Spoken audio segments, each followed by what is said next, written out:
Hindi man ang sagot, magpupuri pa rin sa'yo. Masakit kapag nare-reject, makirot kapag nade-deny, mahapde at malalim ang sugat kapag parang lahat ng panalangin mo ay hindi ang sagot ng Diyos. Nagtampo na din ako sa Panginoon dahil sa mga listahan ng mga panalangin ko na tila ba nilalaktawan niya. Pakiramdam ko noon hindi ako paborito.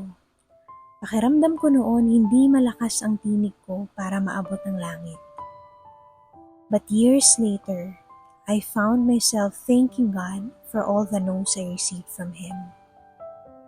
And my greatest realization is that whether God do it or not, it is not a question of visibility. He will stand still. He will remain sovereign. He will remain our God. Alam niya ang ginagawa niya.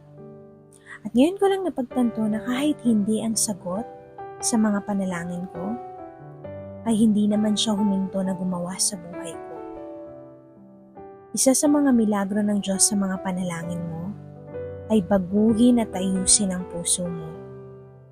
Hindi palaging nahahawakan ng mga milagro ng Diyos sa buhay mo.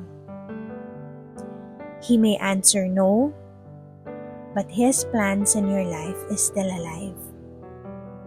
Madaling magtiwala kapag meron ka.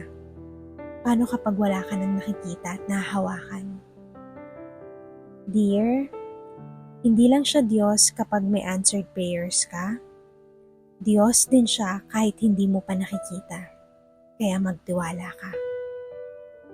Lord, tulungan mo po kaming magpuri sa'yo kahit hindi pa ang sagot. Tulungan mo kaming makita ang layunin mo kahit hindi namin maintindihan ang mga ginagawa mo sa buhay namin. With love and prayers, Noel.